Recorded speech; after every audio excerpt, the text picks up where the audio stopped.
Buenos días amigos tiradores, es un gusto encontrarlos una vez más en este nuevo video de la serie Bullseye para tiro deportivo precisión.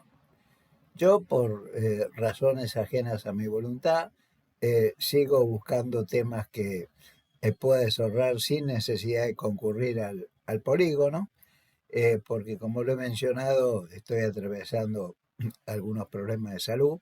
De hecho, estoy en vísperas de una operación bastante delicada, pero tengo esperanza que precisamente a partir de este acontecimiento pueda empezar a lo mejor a remontar y a mejorar un poco.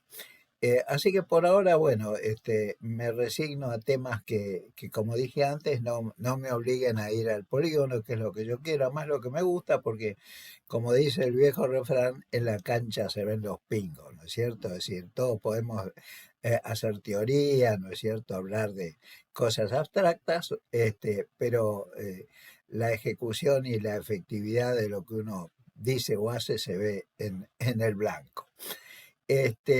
Bien, de todos modos, un tema que voy a desarrollar ahora con ustedes, que pienso que puede ser de interés y utilidad, sobre todo para los tiradores de long range, aunque yo no soy un practicante de long range, estaba casualmente promocionando long range de pequeño calibre en tiro federal cuando empecé con estos problemas de salud. No empecé, pero se me agravaron.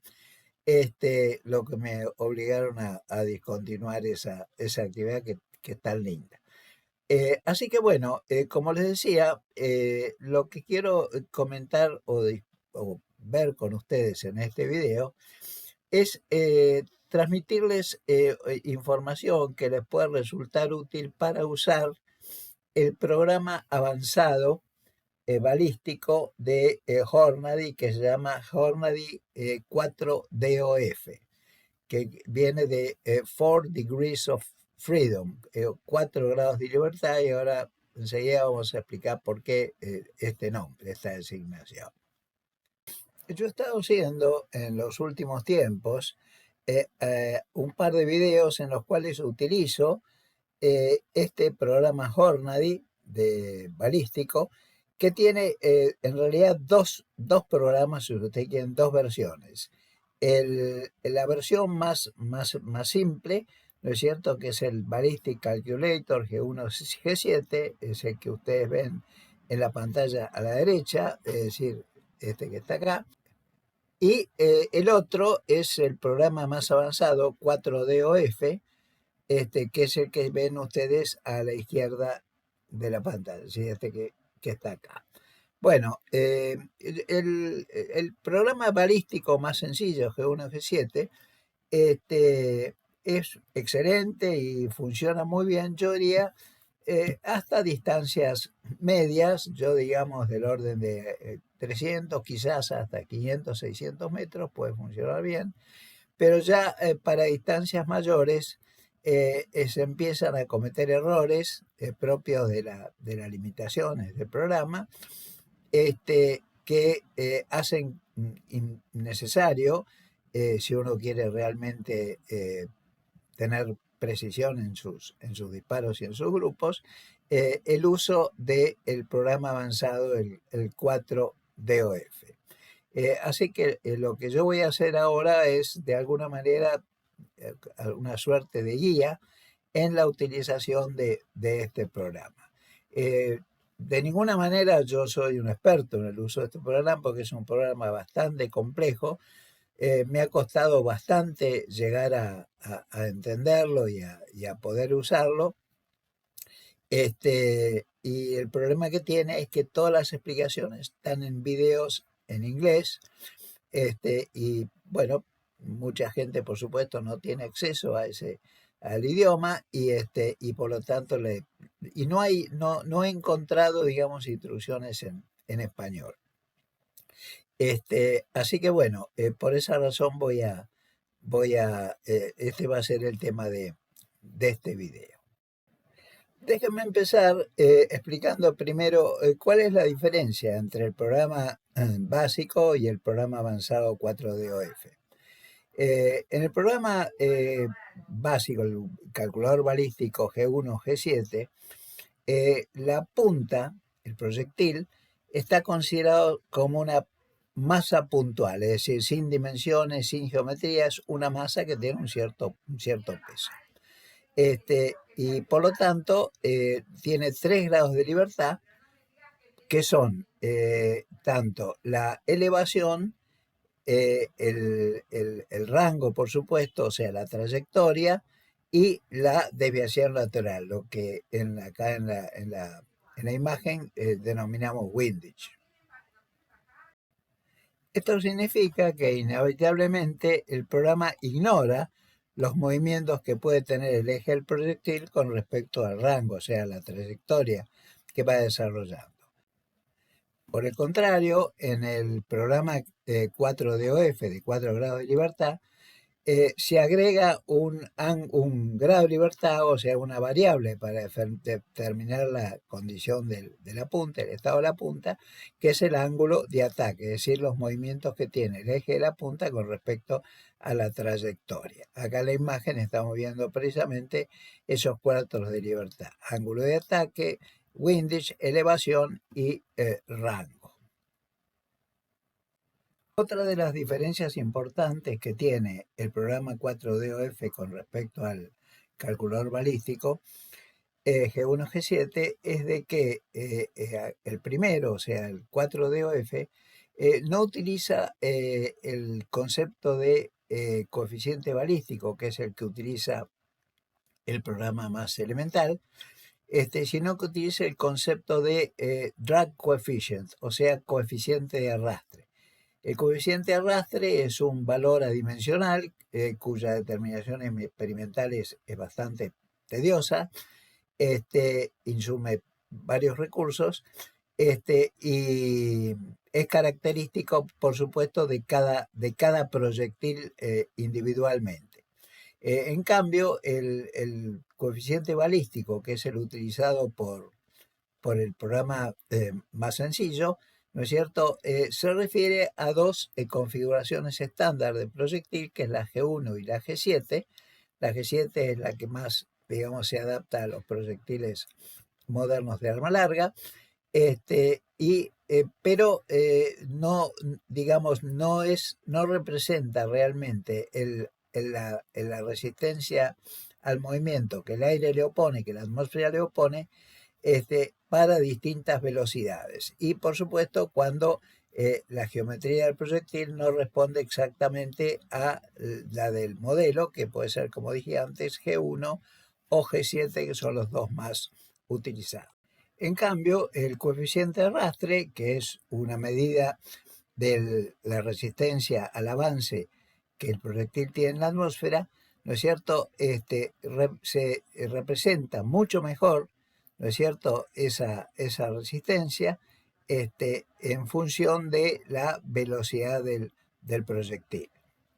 Efectivamente, acá en la imagen podemos ver cómo el coeficiente de arrastre se ajusta perfectamente para cada valor de velocidad del proyectil, ¿no es cierto? En cambio, el modelo G7, el estándar G7, no representa, está bastante lejos, ¿no es cierto?, de lo que es el coeficiente de arrastre de otros proyectiles que no responden a esa geometría exactamente. Es importante observar que en este gráfico las velocidades están como fracción o como un múltiplo del número Mach, que es precisamente la velocidad del Mach. La unidad Mach es la velocidad de sonido en el aire en condiciones normales. Bien, pero pongamos entonces manos a la obra y vamos al programa 4DOF de Hornady. Lo vamos a abrir y acá tenemos la primera pantalla donde vemos favoritos y el calculador general. Vamos a entrar primero en favoritos. En favoritos lo que hacemos ya es customizar, o sea, ya especificar el arma para el cual queremos ahora hacer los correspondientes cálculos. En este caso, ¿es cierto?, es el 1308 Winchester vamos a poner editar la información. Y acá yo le he puesto, no sé si alcanzan a ver, déjenme que lo lea. Como rifle puse Remington 700, perdón, como título de esta categorización para este fusil le puse .308 Winchester, que es el calibre. Como designación de rifle o caracterización de rifle puse Remington 700, Krieger Barrel, o sea, un cañón Krieger, y un stock, o sea, culata Hogue. No sé si alcanzan a ver lo que acabo de decir. La mira es una Weaver T36XR, y después la punta que vamos a usar es una Hornady, déjenme que les muestre, una Hornady calibre 30 de 155 grains y la ELD, o sea, Extra Low Drag Match. Bien, a continuación lo que me está pidiendo es la especificación de la carga, ¿no es cierto? Load Information. Vamos a poner Load Information. Yo estoy poniendo, lo muestro, pero yo se lo leo porque no sé si se alcanza a ver bien en la pantalla. Lo que estoy poniendo como datos, que son los que me están pidiendo, son la vaina, es una vaina FM, el primer, o sea, el fulminante, en mi caso es un Stopper Power el Long Rifle, por supuesto, la longitud total del cartucho en pulgadas, pues yo utilizo unidades americanas, es más conveniente por varias razones prácticas. La longitud del cartucho total, o sea, desde la base de la vaina, de la cabeza de la vaina hasta la punta de la ojiva, es 2.79 pulgadas. La carga de pólvora es 43,5 grains. La pólvora que estoy utilizando es lo que yo llamo A27 de desarme, porque es la designación con la cual yo la adquirí. Acá tenemos entonces, acá estoy mostrando esos datos, ¿no es cierto? Y a continuación, esto es opcional o no, pero es importante si uno tira en long range, tenemos lo que se llama la sensitividad de la munición a la temperatura. En realidad, la sensitividad de la pólvora a la temperatura. Vamos a, efectivamente, acá está, no sé si alcanzan a ver, ¿no es cierto? Vamos a habilitarla. Lo que me pide es una baseline temperature, o sea, temperatura de base. La temperatura de base no es otra cosa que la temperatura a la cual hicimos las mediciones de velocidad con un cronógrafo balístico, como en mi caso puede ser el UpRadar, ¿no es cierto? Y esos son los datos de velocidad de boca que vamos a poner en el programa. O sea que el baseline temperature es la temperatura a la cual hicimos esas mediciones. Y a continuación, ¿es cierto? Yo le voy a poner 70 grados centígrados, como pueden ver ustedes, ¿no es cierto? Y a continuación le ponemos el factor de sensibilidad a temperatura de la pólvora, del cartucho, como quieran llamarlo, ¿no es cierto?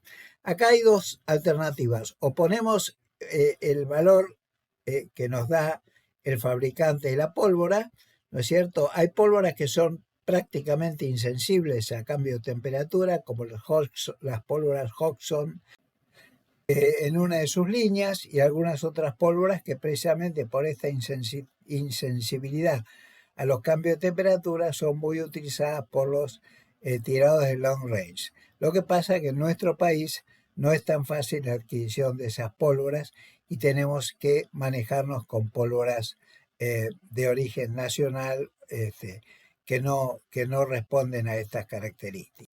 De todos modos, en este último caso, cuando no tenemos, digamos, el factor de sensibilidad a la temperatura de la pólvora, lo podemos determinar con relativa facilidad haciendo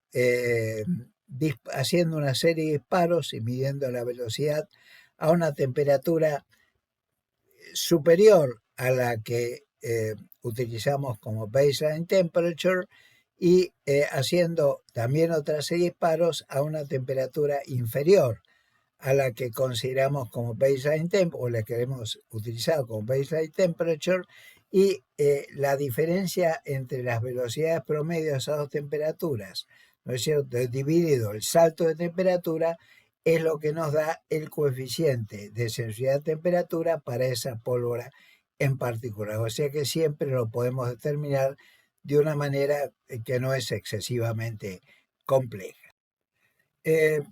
Cabe aclarar que cuando hacemos los disparos para medir velocidades a temperaturas por encima o por debajo de la baseline temperature, la diferencia en temperatura con respecto a la baseline temperature puede ser de 20-30 grados Fahrenheit. Y como dije antes, una vez obtenido el dato de sensibilidad a temperatura de la pólvora, es lo que vamos a poner en nuestros datos de load information, o sea, información sobre la carga.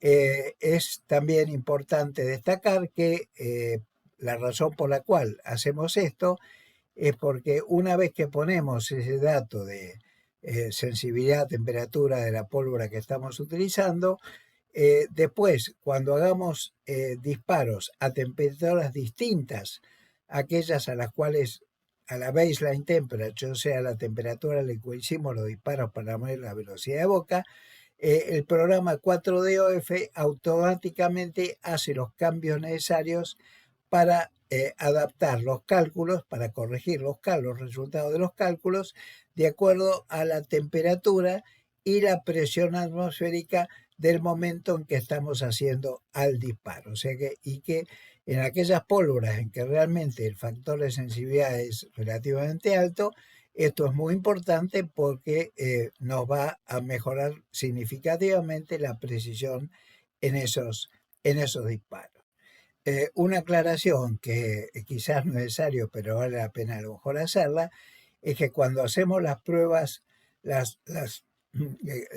medición de velocidad de boca a distintas temperaturas para determinar la sensibilidad a temperatura de la pólvora, no es necesario que esperemos un día a esa temperatura y otro día a esa otra temperatura, ¿no es cierto?, sino que lo importante es que la munición que estemos usando esté a esas temperaturas. O sea que podemos de alguna manera calefaccionar, por supuesto con la prudencia necesaria, los recaudos necesarios, ¿no es cierto?, o enfriar, ¿no es cierto?, la munición a esas temperaturas sin necesidad de que esperar a días o temperaturas atmosféricas distintas. Bien, en principio, para simplificar, porque aún no tengo el dato determinado experimentalmente, voy a suponer una pólvora insensible a la temperatura, y por lo tanto le voy a poner valor 0 directamente en el dato de sensibilidad a temperatura. Con lo cual ya tenemos completados la información básica correspondiente a nuestra arma, y ya podemos ir por lo tanto al programa de cálculo. Vamos al programa de cálculo entonces. Acá estamos ya en el programa de cálculo, ¿no es cierto? Fíjense que hay una pestaña que dice editar información para el rifle, o sea, para el arma nuestra. Y acá tenemos el listado de datos que tenemos que colocar. En el caso de mi 308 Winchester, la velocidad de boca, que está determinada con LabRadar, lo hice yo, con el LabRadar, con una cantidad significativa de disparos, deben haber sido de 8 o 9 disparos por lo menos, me dio un promedio de 2.819 pies por segundo.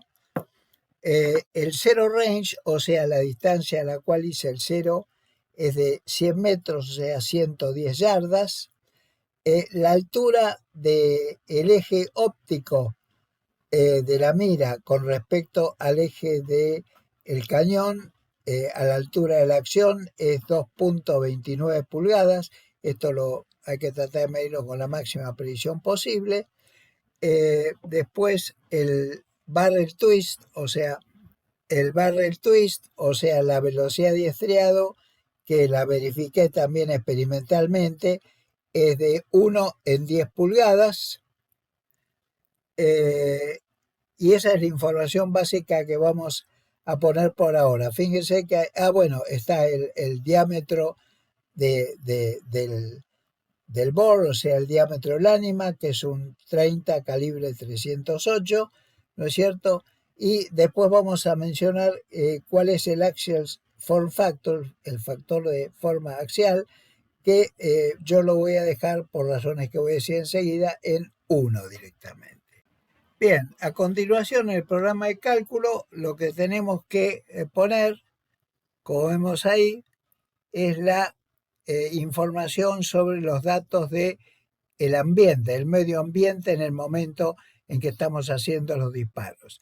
Vamos entonces a editar esos valores. En mi caso yo he puesto la altura, altura a nivel del mar es 0, la presión, después de presión atmosférica, 29,92 milímetros de mercurio. La temperatura ambiente en el momento de hacer los disparos la estoy poniendo en 75 grados Fahrenheit, ¿no es cierto? Y la humedad en 50%.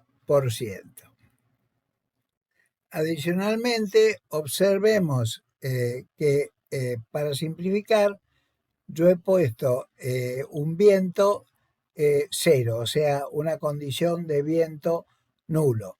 Si no fuese así, bueno, yo tendría que poner la velocidad del viento y la orientación del viento, ¿no es cierto?, utilizando, ¿no es cierto?, este comando, ¿no es cierto?, que me permite especificar de dónde, en qué dirección está soplando ese viento.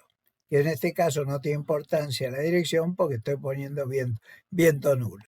Algo que no dije, pero vale la pena destacar, con respecto a la especificación de las condiciones atmosféricas, observen que arriba a la derecha tenemos una pestaña que dice Pair Meter.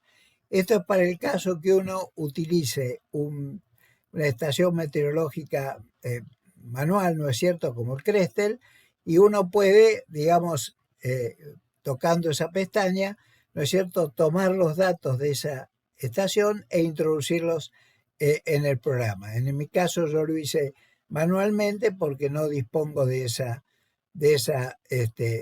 facilidad.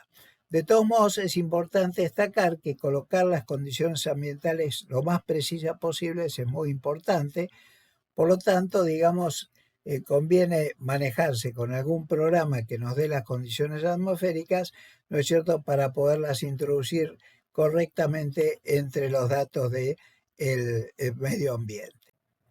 Bien, volvamos ahora a la pantalla donde están las variables que habíamos introducido antes, es decir, la velocidad de boca, ¿no es cierto?, la distancia desde la cual hicimos el 0, etcétera, ¿no es cierto? Porque, y prestemos atención ahora a algo muy importante, que es una característica de innovación del programa 4DOF, que se refiere a el zero range, o sea, la distancia de la cual hemos hecho, la distancia al blanco de la cual hemos hecho el 0. Cuando hacemos el 0, bueno, en general hacemos algunos disparos, ¿no es cierto? Y vemos que los impactos estén agrupados lo más cerca posible del punto al cual hemos apuntado.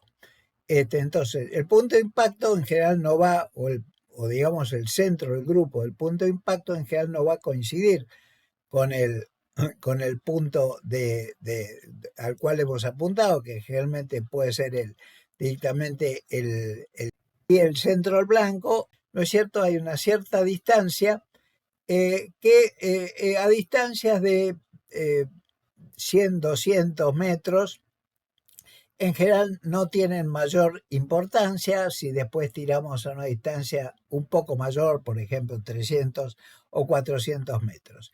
Pero si ahora nosotros, conservando ese 0, tiramos a distancias superiores, 500, 600 metros o más, ¿no es cierto? Esa diferencia se va a amplificar y puede hacer, digamos, que directamente erremos los disparos.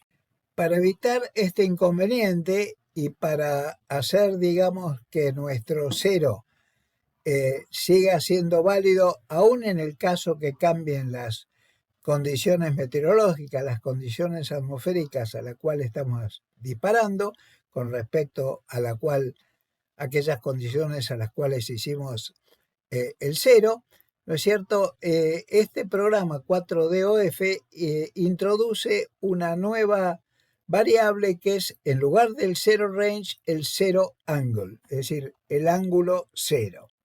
El ángulo cero en realidad se define como el ángulo entre el eje óptico de nuestra mira y el eje del cañón, o el cañón y la acción, por supuesto. Y vamos a ver entonces cuál es el procedimiento para obtener un cero ángulo que nos evita después tener que hacer el cero nuevamente, a la distancia, por supuesto, que lo habíamos hecho previamente, si cambian las condiciones meteorológicas, cosa que habitualmente se hace, ya que muchos tiradores tienen el cero hecho con ciertas condiciones, temperatura, humedad, etcétera, ¿no es cierto? Pero si van y tiran después a otra temperatura, tienen que hacer previamente otra vez el cero para esas nuevas condiciones. Esto es lo que nos va a evitar el concepto de zero angle, como vamos a ver enseguida. Para ello comenzamos haciendo los disparos para obtener el cero en la forma habitual y supongamos que tenemos ahora esta agrupación que muestra la imagen, donde los impactos son individualmente claramente identificables. Acá tenemos 5 impactos y lo que es importante ahora es tomar el promedio de altura de esos impactos con respecto al punto donde apuntamos, que supongamos es la cruz que vemos ahí, que representaría el centro del blanco. Lo que en el calculito que estamos haciendo acá a la izquierda es simplemente encontrar, ¿no es cierto?, el promedio de esas alturas. Esto lo podemos hacer de forma más rápida y más fácil si recurrimos a determinar el centro del grupo con un programita como por ejemplo el Ballistic X, que ya hemos mencionado y utilizado y mostrado en videos anteriores. En el caso de que los impactos no sean individualmente discernibles, bueno, podemos tomar la altura del grupo, tomar la altura media de ese grupo y ese valor considerarlo como la desviación en elevación con respecto al punto de mira, que en este caso está representado por el centro de la cruz, que sería un poco el centro de nuestro blanco. Es importante destacar que para que estas medidas sean satisfactorias, sean correctas, debemos hacer la medición con un calibre que nos permite fácilmente obtener un error inferior a la décima de pulgada, o sea, inferior a los 2,5 milímetros. Bien, vamos a explicar ahora cómo sigue el procedimiento para obtener el zero angle. Si el grupo, como en el caso que mostró la imagen, está por encima del punto al cual hemos apuntado, lo que vamos a hacer es correr el programa balístico, pero con una distancia superior a aquella a la cual hicimos el cero. Si nosotros hicimos, por ejemplo, el cero a 110 yardas, como dijimos antes, podemos tomar, por ejemplo, un valor tentativo de 130 yardas y hacer correr el programa. Supongamos primero que el centro del grupo que acabamos de considerar esté 0,32 de pulgada por encima del centro blanco, o sea, del punto al cual apuntamos. En ese caso, bueno, vamos a hacer el programa, correr el programa, digamos, en vez de 110 yardas, que era lo que habíamos hecho el cero originalmente, a 130 yardas. Hacemos correr el programa y vamos a establecer como distancia máxima 600 yardas y vamos a tomar los resultados en el programa cada 10 yardas. Hacemos correr el programa y vemos que en nuestro caso a las 110 yardas con que habíamos hecho el 0, tenemos 0,19, que todavía es muy bajo con respecto al valor de 0,32 de pulgada que habíamos obtenido recientemente. Bien, vamos a hacer correr el programa con un poco de mayor distancia, pongámosle 140 yardas, lo hacemos correr y veamos qué nos dice ahora el resultado. Para 110 tenemos .33, antes teníamos .32, o sea que ya es, yo diría, satisfactorio. Y de esa forma, procediendo en forma iterativa, podemos hacer la corrección, ¿no es cierto?, de forma tal de que ya tenemos nuestro 0 corregido, teniendo en cuenta esas pequeñas desviaciones que, como dije antes, a distancias cortas y medias no tiene importancia, pero a largas distancias puede dar errores muy importantes. La razón por la cual esta forma de hacer la corrección es conveniente es porque muchas veces las desviaciones que tenemos con respecto al punto al cual hemos apuntado, que como dije, como vengo diciendo, generalmente es el centro del blanco, es porque en el caso de que esa desviación sea pequeña, ¿no es cierto?, es inferior, ¿no es cierto?, a la mínima regulación que nos permite cada clic de los controles de elevación y de windage y de desviación lateral de nuestra mira. Así que en esos casos, procediendo en la forma que acabamos de mostrar, ¿no es cierto?, de explicar, bueno, corregimos casi exactamente, digamos, esas pequeñas desviaciones sin necesidad de hacer la corrección con el 0 de nuestra mira.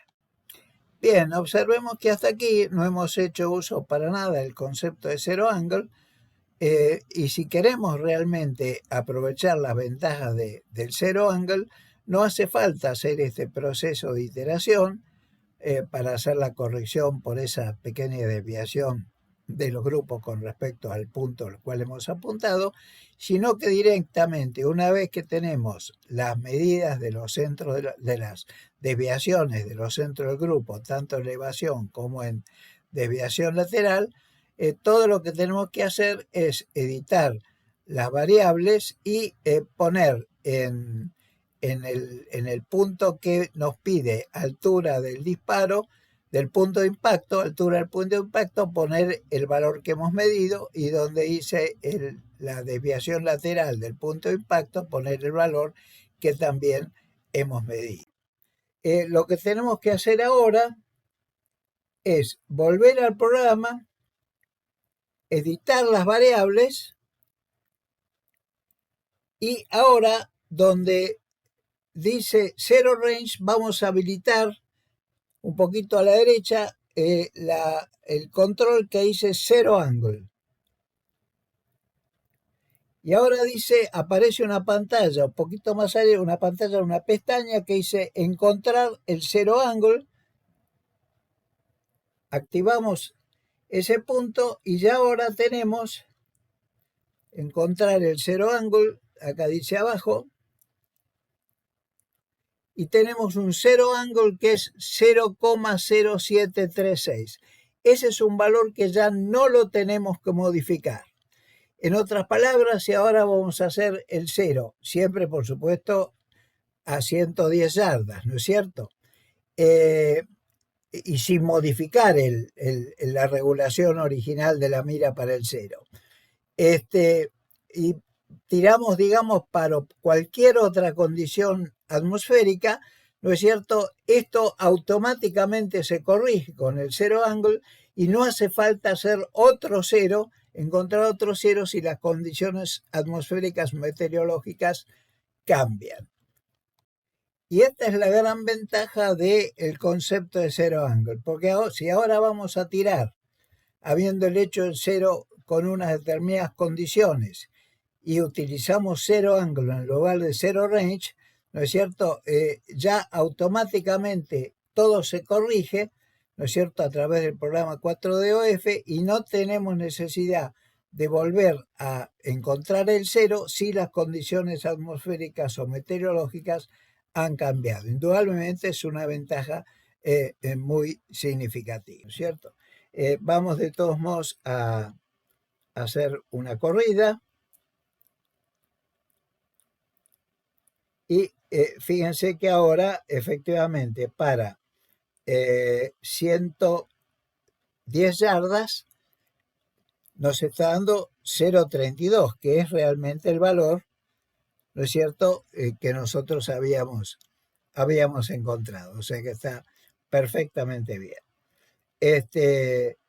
Bien, este es básicamente, entonces, a partir de ahora, ¿no es cierto?, si conservamos este valor de 0 angle y lo utilizamos en lugar de 0 range cuando aplicamos el programa, bueno, reitero, ya no hay que hacer un nuevo cero cuando cambian, aunque cambien de manera significativa, las condiciones meteorológicas, y esta es la gran ventaja. Bien, solo me queda hacer una muy breve referencia respecto del axial form factor, o sea, factor de forma axial, que yo lo había dejado en 1, porque en realidad este factor de forma axial nos permite hacer una pequeña corrección cuando, por ejemplo, cambiamos el cuñete de pólvora, ¿no es cierto?, o digamos cualquier otra variable que puede ser incluso el cambio del cañón en el fusil, ¿no es cierto?, y que de alguna manera eso modifique un poco las velocidades que nosotros habíamos medido inicialmente. Este factor de forma axial, ya digo, permite corregir esas pequeñas desviaciones, por eso yo lo puse en 1, es quizás un tanto poco sutil la corrección, pero bueno, es interesante saber que existe y cómo se podría llegar a utilizar. Bueno, amigos tiradores, esto es todo lo que quería decirles en este pequeño video, así que bueno, como siempre, me despido de ustedes muy cordialmente. Hasta el próximo video, hasta el próximo foro, esta serie Bullseye para tiro deportivo de precisión.